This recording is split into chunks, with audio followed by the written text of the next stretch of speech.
तो वो इस तरीके की केवल ईगो के लिए संबंधों को दांव पर नहीं लगा सकते हैं। मुझे लग यही रहा है कि वो पूरे विश्व में जो भारत इस समय बहुत तेजी से आगे बढ़ रहा है, जो इसका रोल कोरोना में रहा। नमस्कार। डोनाल्ड ट्रंप के 50% टैरिफ लगाने से भारत और अमेरिका के रिलेशनशिप में थोड़ी सी उत्पल मची है। आज हम आलोक जी से पूछेंगे कि इस 50% टैरिफ का भारत और अमेरिका के रिश्तों पे क्या असर पड़ेगा। साहब जी नमस्कार।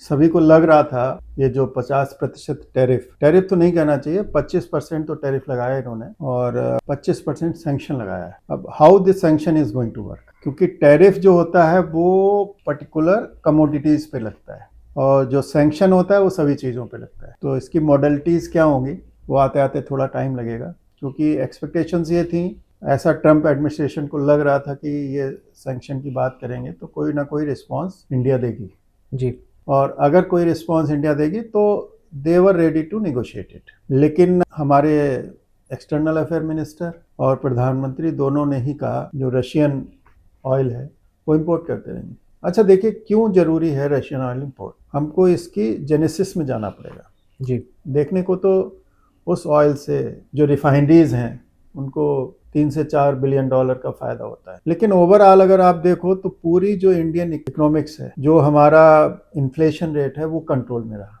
जी, वरना यूक्रेन वार के बाद ये लग रहा था कि बहुत तेज़ी से इन्फ्लेशन बढ़ेगा, ऑयल की कमी हो जाती और अगर हम रशियन ऑयल को मार्केट में पंप नहीं करते तो ऑल ओवर ऑयल के क्रूड ऑयल के प्राइसेस बहुत बढ़ जाते और वो प्राइसेस बढ़ने के कारण जितनी गवर्नमेंट्स हैं सभी मुश्किल में आ जाते हैं।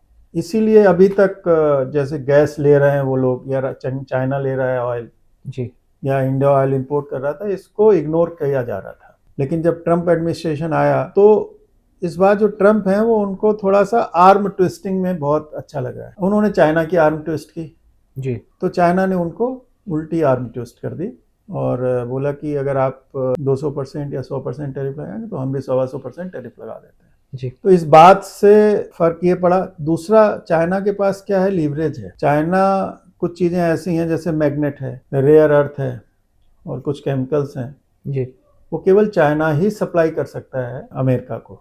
उस पर अमेरिका ने अपना 3 महीने के लिए और एक्सटेंड कर दिया, जबकि भारत वर्ष से अमेरिका को कोई खास नुकसान नहीं होने वाला है। ये केवल एक पोस्चरिंग का नुकसान होगा कि एक लार्जेस्ट इकोनॉमी और एक लार्जेस्ट डेमोक्रेसी, और ये जो हमारे रिश्ते सुधरे थे, आप देखिए कि 71 में अमेरिका ने हमें धोखा दिया था, 98 में अमेरिका ने सैंक्शन लगाए थे। तो हमारे अमेरिका के साथ ये जो संबंध सुधर रहे थे ये लगभग पीछे 20-25 साल में सुधरे हैं और बहुत तेजी के साथ बहुत सारे एसोसिएशंस हैं, बहुत सारे वर्ल्ड ऑर्गेनाइजेशंस हैं जिसमें अमेरिका और इंडिया साथ काम कर रहा है। ऐसे समय में ये जो ट्रंप ने जो एक्शन लिया है हम लोग नहीं एक्सपेक्ट कर रहे थे। इसका कारण क्या है, आपको लगता है कि किस देखिए कारणवश किया है इन्होंने? देखिए अब इसमें 2 चीजें निकल कर आ रही हैं। एक तो चीज ये निकल कर आ रही है कि मोदी जी ने ट्रंप को बहुत भाव नहीं दिया। जब वो वापस आ रहे थे G7 की मीटिंग से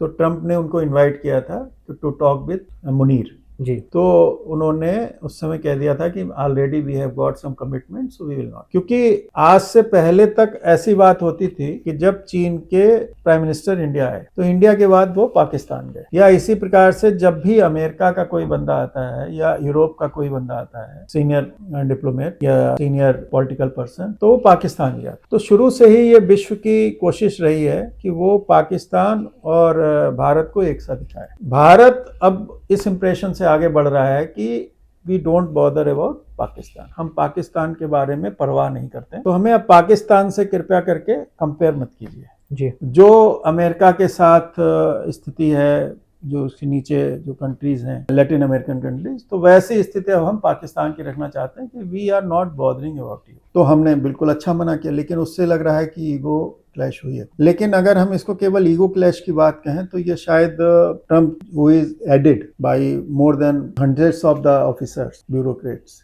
जी, तो वो इस तरीके की केवल ईगो के लिए संबंधों को दांव पर नहीं लगा सकते हैं।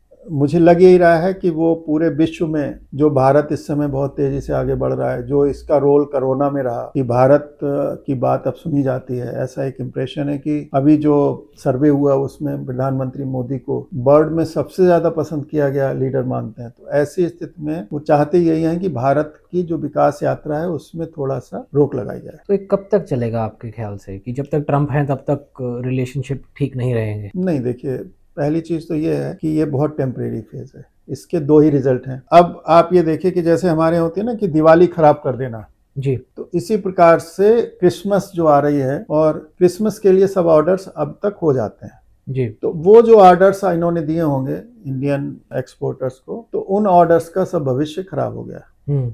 तो जो हमारा बहुत वर्कफोर्स लगी हुई है टेक्सटाइल सेक्टर में, और टेक्सटाइल सेक्टर ही शायद सबसे ज़्यादा इससे प्रभावित होगा, क्योंकि अब ये 25% सैंक्शन है। तो मुझे लगता है कि अब इसके प्रभाव ये रहेगा कि इससे अमेरिका में बहुत ज़्यादा रेट्स बढ़ेंगे जी। और जो आवश्यक चीज़ें हैं जैसे कि मेडिकल गुड्स हैं, फार्मा है, तो सैंक्शन से उसको अलग नहीं रखा जा सकता है। इन्होंने लेकिन ट्रम्प ने कहा है कि फार्मा के अलावा मैं सारी चीज़ों पे लगा रहा हूँ, लेकिन फार्मा पे इंडिया के नहीं लगाया। हाँ, तो अब हमको इसमें ये सोचना पड़ेगा कि what has to be done. हालांकि दोनों ही तरफ से ये फीलर्स आ रहे हैं कि अभी भी बातचीत करने का रास्ता खुला हुआ है। तो कुछ मिडवे जाकर कुछ वर्कआउट होगा, कुछ एश्योरेंसेस दिए जाएंगे, या जो सबसे बड़ा इसमें है प्रॉब्लम वो है यूक्रेन का युद्ध।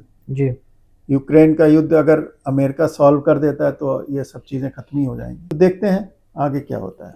अरविंद केजरीवाल जी का बयान आया है कि भारत सरकार को घबराना नहीं चाहिए और अमेरिका पर 100% टैरिफ लगाना चाहिए, तो इसके बारे में आपका क्या विचार है? देखिए, ना तो भारत घबरा रहा है, तो ये एक बेईमानी है कि भारत घबराना नहीं चाहिए, क्योंकि भारत घबरा नहीं रहा है। जहां तक 100% टैरिफ लगाने की बात है तो ये अरविंद केजरीवाल भी जानते हैं, वो इंडियन रेवेन्यू सर्विसेज के ऑफिसर्स रहे, पढ़े लिखे हैं जी। कि वो मूर्खतापूर्ण बात कर रहे हैं। देखिए, वहां से हम क्या लेते हैं, डिफेंस गुड्स लेते हैं। अब उसमें मान लीजिए हमने 100% टैरिफ लगा दिया, तो गवर्नमेंट हैज टू पे इट।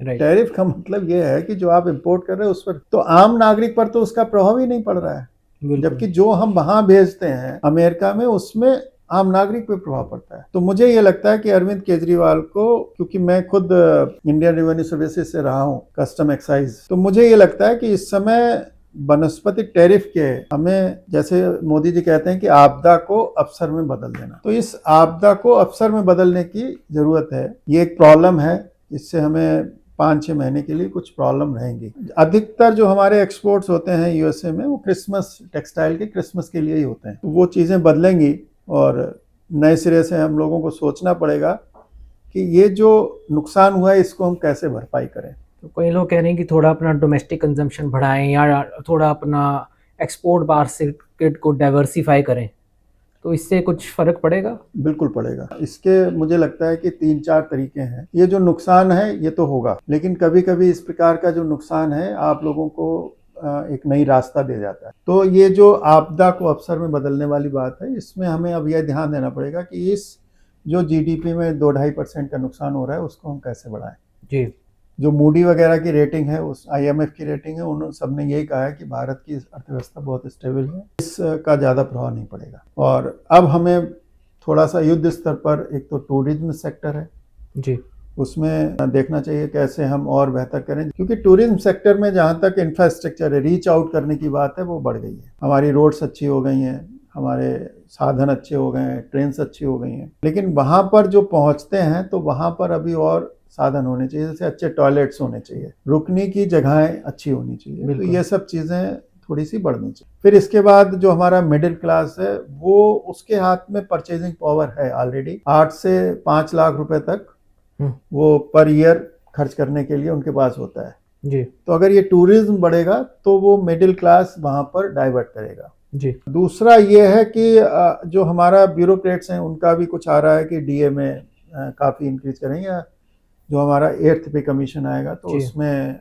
काफ़ी इंक्रीज होगी, तो उससे भी लोगों के हाथों में पैसा आएगा, तो वो जाता है GDP में। सबसे बड़ी चीज़ ये है कि अब जो डिजिटल मार्केटिंग है जी, इससे काफ़ी रीच आउट बढ़ रही है चीज़ों की, प्रोडक्ट को, तो जो हमारे एक्सपोर्टर्स हैं उनको देखना पड़ेगा कैसे इस मार्केटिंग का यूज़ करके वो अधिक से अधिक गांवों तक पहुँचें। जी। एक इसमें और बहुत बड़ी बात है कि सरकार को इस बारे में फिर दोबारा से सोचना पड़ेगा, जो फार्म लॉज ला रही थी वो, जी तो उसको किसी और रूप में या रेटिफिकेशन के लिए जो अलग अलग स्टेट्स हैं, कम से कम जो हमारे स्टेट्स हैं जो एनडीए रूल्ड स्टेट्स हैं, तो वहाँ पर ये फार्म लॉज को थोड़ा धीरे धीरे उन लॉज को इम्प्लीमेंट करके देखें, बिल्कुल। उससे भी फर्क पड़ा हुआ है। कि देखिए क्या है कि हम एक विकसित अर्थव्यवस्था में जाने के लिए हम किसी और देश पर निर्भर होकर नहीं जा सकते हैं।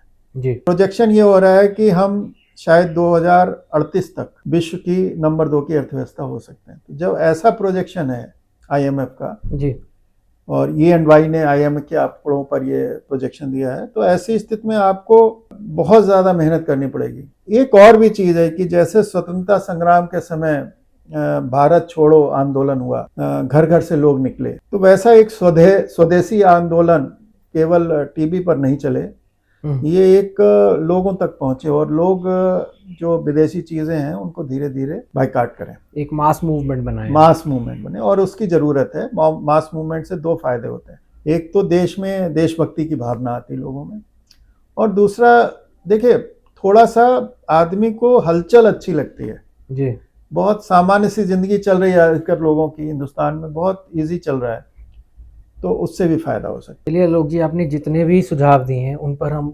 संक्षेप में एक एक करके आगे अपने दर्शकों को बताएंगे। आपके साथ हमारे जुड़ने के लिए बहुत बहुत धन्यवाद। फिर मिलेंगे। नमस्कार। नमस्कार।